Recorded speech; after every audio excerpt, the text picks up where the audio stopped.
শহীদ বুদ্ধিজীবী দিবসে জাতির শ্রেষ্ঠ সন্তানদের শ্রদ্ধা জানিয়েছেন রাষ্ট্রপতি মোহাম্মদ শাহাবুদ্দিন ও প্রধান উপদেষ্টা ডক্টর মোহাম্মদ ইউনূস।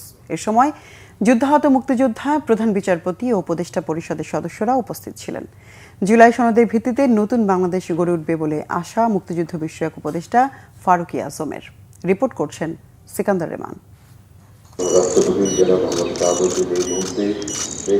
রবিবার ভোরে মিরপুর শহীদ বুদ্ধিজীবী স্মৃতিসৌধে শ্রদ্ধা জানান রাষ্ট্রপতি মোহাম্মদ শাহাবুদ্দিন। শ্রদ্ধা নিবেদনের পর কিছুক্ষণ নীরবে দাঁড়িয়ে থাকেন রাষ্ট্রপতি। সেনাবাহিনীর একটি চৌকস দল সশস্ত্র সালাম জানায়।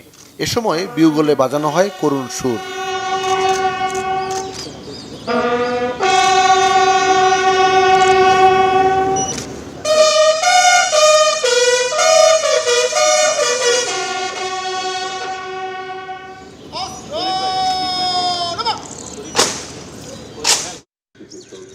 পরে অন্তর্বর্তী সরকারের প্রধান উপদেষ্টা অধ্যাপক ডক্টর মোহাম্মদ ইউনূস দেশের কৃতি সন্তানদের স্মৃতির প্রতি গভীর শ্রদ্ধা জানান ও কিছুক্ষণ নীরবতা পালন করেন।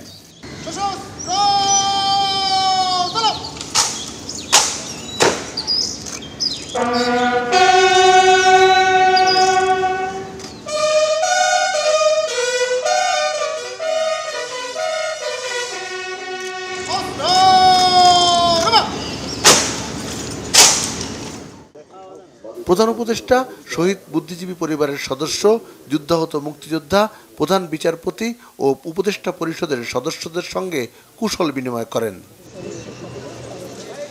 এ সময় মুক্তিযুদ্ধ বিষয়ক উপদেষ্টা ফারুক আজম জানান, নির্বাচনের মাধ্যমে নতুন বাংলাদেশ নির্মাণে এগিয়ে যাবে জনগণ। নতুন বাংলাদেশ তো জনগণ তৈরি করবে, এটা জনগণের সর্ব অবস্থান থেকে জনগণের পার্টিসিপেশনে নতুন বাংলাদেশ গড়ে উঠবে।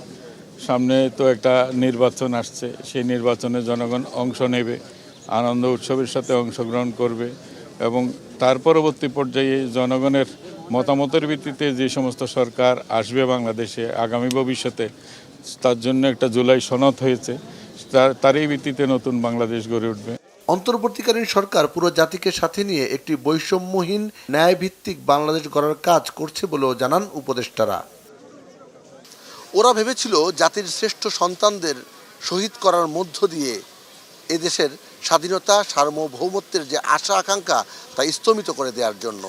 কিন্তু 16ই ডিসেম্বর এদেশের সূর্য সন্তানেরা কিন্তু স্বাধীনতা ছিনিয়ে এনেছিল, দেশ স্বাধীন হয়েছিল 1971 সালে।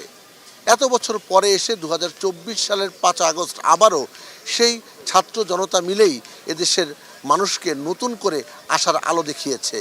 সামনে নির্বাচন, সেই নির্বাচনে এমন একটি সরকার প্রতিষ্ঠিত হবে যে সরকার এদেশের মানবাধিকার প্রতিষ্ঠা করবে, আইনের শাসন প্রতিষ্ঠা করবে এবং অবশ্যই মানুষের কথা বলার স্বাধীনতা বজায় রাখবে, এমন প্রত্যাশা সাধারণ মানুষের।